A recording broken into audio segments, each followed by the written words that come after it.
बच्चों 100 शब्द प्रति मिनट गति का डिक्टेशन से पहले जो फ्रेजेस आ रहे हैं उसको लिखें आप।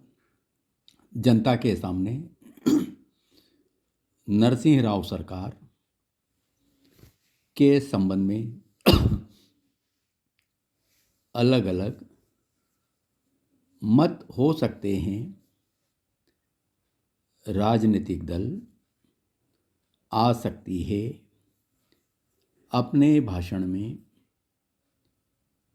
देश की जनता, अनावश्यक तनाव और टकराव। इस मौके पर विवादास्पद मुद्दे, राम मंदिर न्यास चर्चा करते हुए धर्मगुरुओं संबोधित करते हुए चुनाव अभियान, श्री गणेश किया गया। जिन मुद्दों पर लगता है कि चुनाव अभियान पिछले लोकसभा चुनाव राजनीतिक दृष्टि से अपना बहुमत मानी जा सकती है, आम लोगों के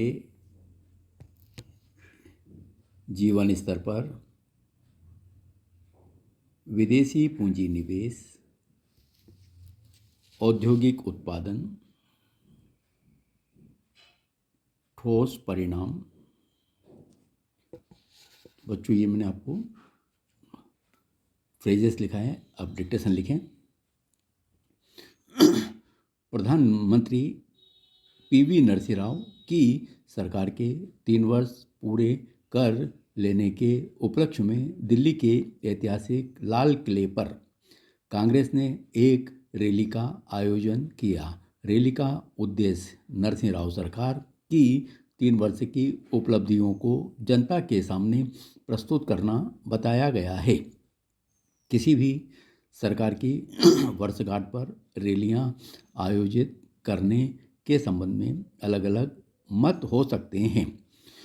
शासन के 1 वर्ष पूरा होने के उपलक्ष्य में कर्नाटक की सरकार ने भी ऐसे ही भव्य आयोजन किए थे, जिसकी आलोचना हुई।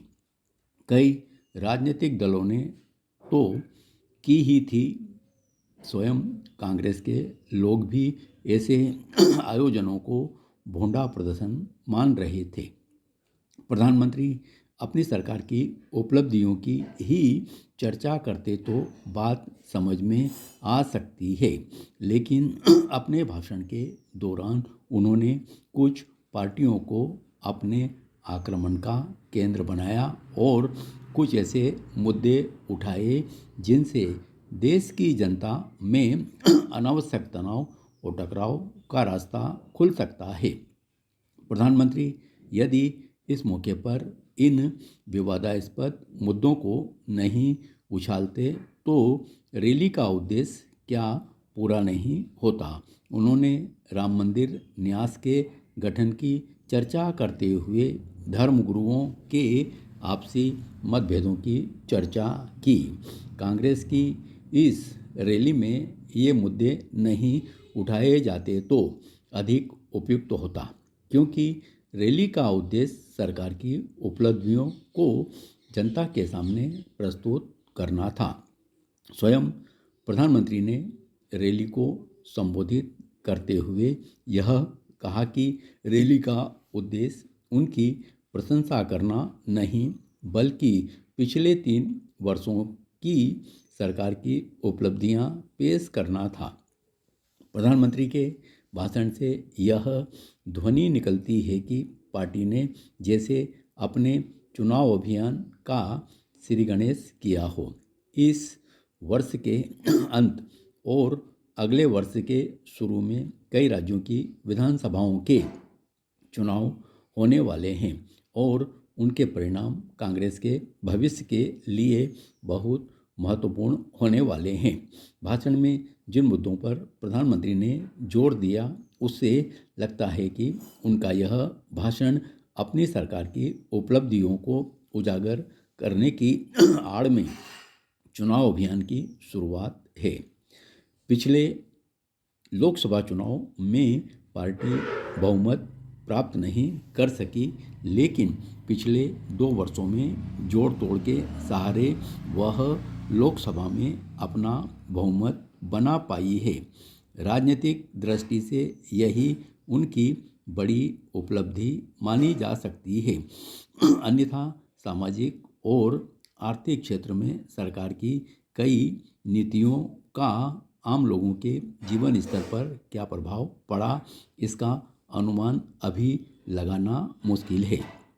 सरकारी दावों के बावजूद महंगाई पर कोई रोक नहीं लग पाई। औद्योगिक उत्पादन में ठहराव आया है। विदेशी पूंजी निवेश की चर्चा के हामी हैं, लेकिन उसके कोई ठोस परिणाम सामने नहीं आए हैं। कांग्रेस स्वयं यह कहती है कि पार्टी की उदारीकरण की नीतियों के परिणाम सामने आने में समय लगेगा। लोकसभा में अपना बहुमत बनाने के अलावा ऐसी क्या ठोस उपलब्धि थी जिसके लिए बड़े प्रयासों से रैली आयोजित करने की आवश्यकता थी?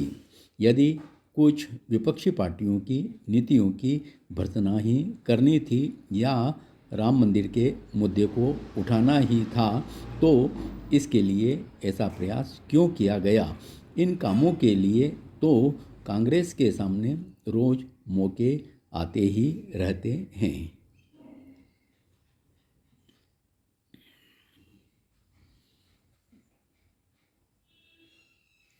धन्यवाद।